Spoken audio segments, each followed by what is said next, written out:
Assalamualaikum warahmatullahi wabarakatuh.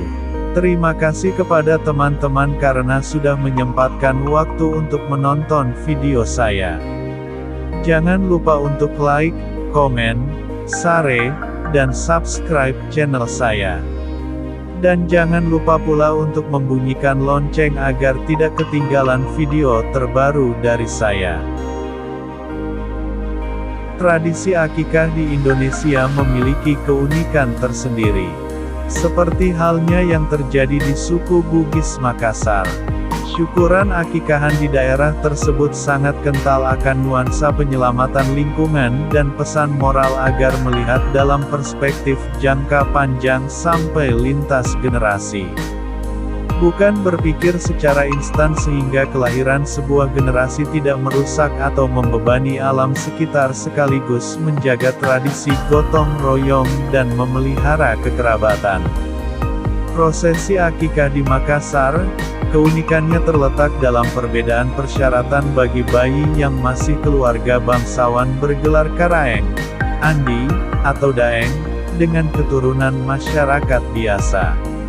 Sebagai anak bangsawan suku Makassar, ia diwajibkan menyediakan 29 bibit kelapa. Bibit kelapa dihias dengan indah dan ditaruh di dalam kamar bayi. Beras yang ditaruh dalam baskom juga dihias dengan bentuk kepala manusia. Penanaman kelapa ini merupakan bentuk upaya bagi persiapan sebagian dari kebutuhan hidup sang bayi. Kelapa tersebut akan berbuah ketika bayi sudah menginjak remaja, sekaligus hasilnya sudah bisa dimanfaatkan untuk kehidupannya. Terdapat pesan moral yang penting bahwa segala sesuatu telah dipersiapkan untuk sang bayi, dalam perspektif jangka panjang dan tidak merusak alam. Selain itu juga disediakan kelapa muda yang dibuka dan airnya digunakan untuk membasahi gunting guna memotong rambut sang bayi. Kelapa muda melambangkan sebuah kesegaran, kemudaan, dan kesehatan yang diharapkan selalu menyertai kehidupan sang bayi. Tak luput 11 lilin kecil juga disediakan, sebagai simbol agar kehidupannya selalu diliputi jalan yang terang. 2 potongan gula merah juga disediakan sebagai simbolisasi agar kehidupannya selalu manis, menyenangkan, dan penuh gembira. Ditambah dengan 2 buah pala yang berisi pengharapan agar bayi bisa bermanfaat bagi orang lain, selalu ada jika orang lain membutuhkannya. Tidak lupa pula, sebuah tasbih dengan cincin emas yang dicelupkan ke air kemudian disentuhkan di dahi, menunjukkan agar ajaran agama selalu menjadi pegangan dalam kehidupannya. Untuk menambah suasana, dinyalakan dupa untuk wewangian dalam prosesi potong rambut bayi yang dilakukan oleh dukun bayi terlatih yang telah membantu merawat bayi. Bagi dukun bayi, mereka diberi sedekah berupa 12 macam jenis kue yang ditaruh dalam satu nampan, 8 liter beras, serta uang Rp20.000 yang dibawa pulang setelah prosesi selesai. Ari-ari bayi yang baru dilahirkan menjadi bagian penting. Setelah dicuci, ari-ari tersebut ditanam dengan harapan supaya bayi tersebut selalu ingat akan kampung halaman ia dilahirkan.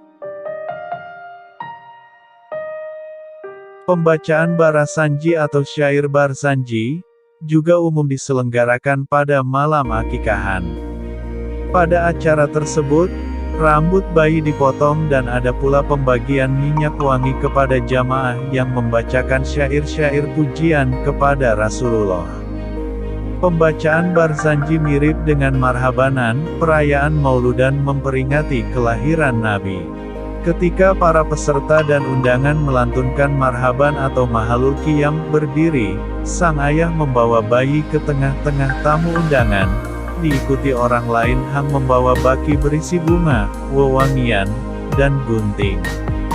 Tamu yang paling dihormati mengawali secara simbolis dengan mencukur beberapa helai rambut bayi. Kemudian sang ayah membawa bayi ke tamu yang lain secara bergiliran. Sementara pembawa wewangian bertugas mengusapkan wewangian ke tangan orang yang baru saja mendapat giliran. Menurut Martin, teks keagamaan yang paling populer di Nusantara selain Al-Quran ialah dikenal sebagai Barzanji. Kitab Maulid yang dibaca oleh masyarakat Nusantara, yang tidak hanya dibaca di sekitar tanggal 12 Rabi Al-Awal hari kelahiran Nabi Muhammad tetapi juga pada upacara adat yang lain. Seperti halnya akikah, dalam situasi krisis, ataupun juga dibaca secara rutin sebagai wiridan berjamaah.